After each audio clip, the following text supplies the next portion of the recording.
సంగారెడ్డి జిల్లా పటాన్చేరు మండలం రుద్రారం గ్రామంలోని ప్రభుత్వ పాఠశాలలో ప్రజాపాలన కాంగ్రెస్ అభయహస్తం గ్యారంటీల దరఖాస్తుల స్వీకరణ కార్యక్రమానికి పటాన్చేరు నియోజకవర్గం కాంగ్రెస్ పార్టీ ఇన్ఛార్జి కాట శ్రీనివాస్ గౌడ్ పాల్గొని దరఖాస్తుదారుల నుండి దరఖాస్తులను స్వీకరించి రసీదులను వారికి అందజేశారు. ప్రజాపాలన అభయహస్తం 6 గ్యారంటీల అమలును అర్హులైన పేదలకు పారదర్శకంగా అందించాలనే ఉద్దేశంతో ప్రజాపాలన కార్యక్రమం ద్వారా దరఖాస్తులను స్వీకరిస్తున్నామని తెలిపారు. దరఖాస్తుల స్వీకరణ ప్రక్రియ డిసెంబర్ 28 నుంచి జనవరి 6వ తేదీ వరకు 10 రోజుల పాటు దరఖాస్తులను స్వీకరిస్తామన్నారు. ఈ కార్యక్రమంలోని మండల ప్రెసిడెంట్ సుధాకర్ గౌడ్, ఎంపీటీసీలు గడ్డం శ్రీశైలం, హరిప్రసాద్ రెడ్డి, సర్పంచ్ సుధీర్ రెడ్డి, ఉప సర్పంచ్ యాదయ్య, మాజీ సర్పంచ్ వెంకన్న, వార్డు సభ్యులు సందీప్ గౌడ్, లక్ష్మారెడ్డి, గోపాల్, నాయకులు ఆదిత్యరెడ్డి, అచ్యుతరెడ్డి, శ్రీకాంత్ రెడ్డి, సంపత్, శ్రీను, మల్లేష్ తదితరులు పాల్గొన్నారు. ఉచిత ప్రయాణం ప్రారంభం జరిగింది. మిగతా 5 గ్యారెంటీలకు ప్రజల పాలన గురించి ఇక్కడ ప్రజాపాలన ఏర్పాటు చేయడం జరిగింది. ప్రతి ఒక్కరు కూడా అందరు అప్లికేషన్ ఇచ్చి 6వ తారీఖు ఇంతకుముందు చెప్పినట్టు 6వ తారీఖు వరకు మన గ్రామంలో గ్రామ పంచాయతీ తీసుకుంటారు. మరియు తర్వాత కూడా ఎంఆర్ఓ ఆఫీస్, ఎంపీడీ ఆఫీస్లో కూడా తీసుకుంటారు. ఎవరేం తొందరపడద్దు, అందరు క్యూ పద్ధతి పాటించి అందరూ సైలెంట్గా ఉండి అల్లరి చేయకుండా నిదానంతో తీసుకొని ఫస్ట్ ఆడవారికి, ముసలివారికి కూడా వాళ్ళకి అవకాశం ఇవ్వాలి మనము. కావున అందరూ ఈ కార్యక్రమం విజయవంతం చేయాలని చెప్పి కోరుకుంటూ, ఉప సర్పంచ్ యాదయ్య గారు, వార్డు మెంబర్లు ఎవరున్నారని కూడా స్టేజ్ పైకి రావాలని చెప్పి కోరుతున్నాను.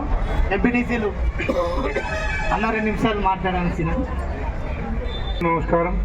మరి నేటి కార్యక్రమానికి అధ్యక్షత వహించినటువంటి కాంగ్రెస్ గవర్నమెంట్ ఏదైతే ఎలక్షన్లో మరి ప్రజల ముందు వాగ్దానం చేసి 6 గ్యారెంటీలు ఏదైతే కర్ణాటకలో మేము అమలు చేసామో 5 గ్యారెంటీలు, మరి అదే పదంగా ఇలా తెలంగాణ గవర్నమెంట్లో కూడా 6 పథకాలు ఈ యొక్క ప్రజల వరకు తీసుకెళ్తామని ఏదైతే రేవంత్ రెడ్డి మన ముఖ్యమంత్రి వర్యులు మాటిచ్చారో మాట ప్రకారం గెలిచిన మొట్టమొదటి రోజే మరి మనందరికీ తెలుసు బస్సు ఫ్రీగా ఇవ్వడం జరిగింది. దాని తర్వాత మరి సుమారు 1 నెల కూడా కాలేదు, మరి 6 పథకాల మీదను ప్రత్యేక దృష్టి పెట్టి ఈ యొక్క గవర్నమెంట్ మరి 6 పథకాలు మీకు అందరికి కూడా అందేలా బ్రహ్మాండమైన ఒక అప్లికేషన్ తీసుకొని ఇక ప్రతి గ్రామాన ఒక పండుగ వాతావరణం, అంటే స్వేచ్ఛగా పేదలందరూ కూడా పాల్గొని మీ యొక్క సమస్యలు, మీ యొక్క అవస్థలు, మీకున్న ఇబ్బందులు, మీకు లేనిది, మీకు ఉన్నది ప్రతి ఒక్కటి కూడా అలా జతపరచాలని చెప్పి ఈ యొక్క ప్రజల ప్రభుత్వం ఏదైతే కాంగ్రెస్ గవర్నమెంట్ ఉందో, మరి కాంగ్రెస్ అంటే ఒక కన్నతల్లి లాంటిది. అలాంటి పార్టీ మన అందరి సమస్యల మీద మరి అప్లికేషన్ ఇచ్చి ఈరోజు మనం నింపి ఈ అప్లికేషన్ 6 తారీఖు వరకు మనం ఫిలప్ చేసి సంబంధిత గ్రామ పంచాయతీలు మరి 6 తారీఖు తర్వాత కూడా దీన్ని మరి మండల ప్రెసిడెంట్ కానీ, మండల పరిషత్ ఆఫీసుల్లో కానీ, ఎంఆర్ఓ ఆఫీసులో కానీ ఈ యొక్క కార్యక్రమాన్ని నిర్వహిస్తారు. ఎవరు కూడా కంగారు పడొద్దు. అందరూ కూడా అప్లికేషన్ నీట్గా ఫిలప్ చేసి ఆ కౌంటర్లో ఉన్న వారి అఫీషియల్ తోటి మీ యొక్క ఫామ్ చూపించి ఏమైనా తప్పులున్నా మళ్ళీ సరి చేసుకొని ఈ అవకాశం మళ్ళీ రాదు కాబట్టి మీరు ఫిలప్ చేసి ఇచ్చినట్టయితే దాంట్లో తప్పనిసరి మీ పేరు, మీ ఫోన్ నంబరు, దయచేసి ఏదైతే ఫోన్ మీరు వాడుతున్నారు రన్నింగ్లో ఫోన్ నంబర్ ఇవ్వాలి. మూగపోయిన ఫోన్ ఇచ్చారనుకో మీ అప్లికేషన్ కూడా మూగపోతుంది. దయచేసి ఇది ఒకటి గమనించాలి. మళ్ళీ అప్లికేషన్ ఇచ్చినాక అక్కడ మీరు ఆ యొక్క రసీదు తీసుకోవాలి. ఆ రసీదు మీద సీరియల్ నెంబర్ ఇస్తారు. ఆ సీరియల్ నెంబర్ వేసిరా లేరా చూసుకోవాలి.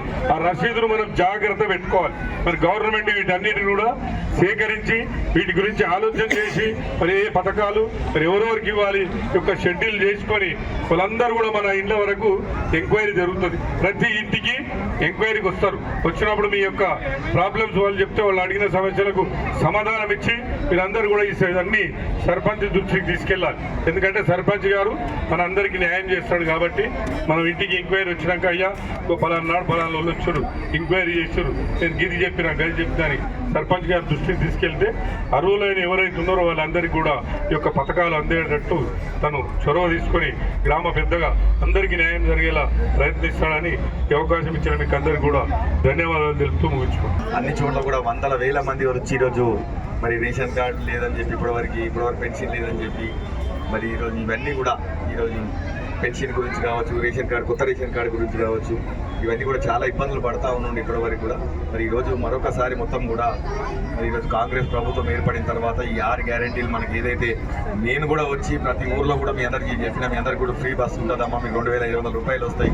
మరి ఈరోజు 4,000 రూపాయలు మా అవ్వకు తాతకు ఇట్లాంటి 4,000 రూపాయలు పెన్షన్ వస్తుంది. ఇవన్నీ కూడా మనం అనుకున్నాం. సరే ఇవన్నీ కూడా ఎక్కువ రోజులు సమయం తీసుకోకుండా మరి ఈరోజు వచ్చి కూడా 4 రోజులు అవుతుంది ప్రభుత్వం వచ్చినాకనే ఇప్పుడు ఈరోజు 6 గ్యారంటీలు మరి మీ అందరూ కూడా అప్లికేషన్లు ఇచ్చి మరి ఇంకొక 15-20 రోజులలో దాన్ని అమలు చేసే దిశగా ఇక్కడ ప్రభుత్వం పోతా ఉన్నది.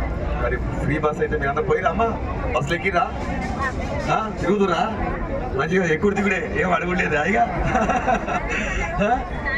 మంచిగా ఉన్నదా, సౌకర్యం మంచిగా ఉందా లేదా? అంటే ప్రజలకు ఉపయోగపడేటువంటి పథకాలని ఈరోజు కాంగ్రెస్ పార్టీ తీసుకొచ్చింది కాబట్టి దాన్ని ఉపయోగించుకోండి. ఇప్పటి వరకు చాలా సమస్యలు వస్తుంది. కొంచెం రేషన్ కార్డు కూడా కొత్త రేషన్ కార్డు ఇచ్చే పరిస్థితి లేకుండే కదా, ఆగిపోయిన ఉండే కదా. ఇప్పుడు రేషన్ కార్డులో కూడా ఉన్నట్టుంది కదా, అడుగు చేసుకోండి. సీనన్న గారు వాళ్ళ యొక్క దరఖాస్తులు స్వీకరిస్తున్నారు. గట్టిగా సఫలతను ఒకసారి కార్యక్రమాన్ని అభినందిద్దాం. తెలంగాణ రాష్ట్ర ప్రభుత్వం మన గౌరవ ముఖ్యమంత్రి రేవంత్ రెడ్డి అన్న గారి యొక్క నాయకత్వంలో రాష్ట్ర వ్యాప్తంగా గొప్ప పండుగలాగా 6 గ్యారంటీలను మనమందరం కూడా దరఖాస్తులు స్వీకరిస్తా ఉన్నారు. రాష్ట్ర ప్రభుత్వం ఏర్పడిన మరుసటి రోజే మనందరికీ కూడా ఒక పండుగలాగా 6 గ్యారంటీల మీద సంతకం చేసినటువంటి గొప్ప మహానుభావుడు మన గౌరవ ముఖ్యమంత్రి, తెలంగాణ రాష్ట్ర ముఖ్యమంత్రి. కాబట్టి మనమందరం కూడా ఈ యొక్క సంక్షేమ పథకాలను బట్టి ప్రతి ఒక్కరు కూడా ఈ కార్యక్రమాన్ని విజయవంతం చేయాల్సిందిగా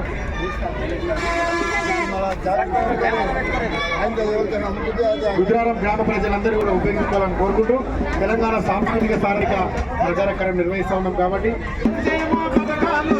ఆలోచన గొప్పది ముఖ్యమంత్రి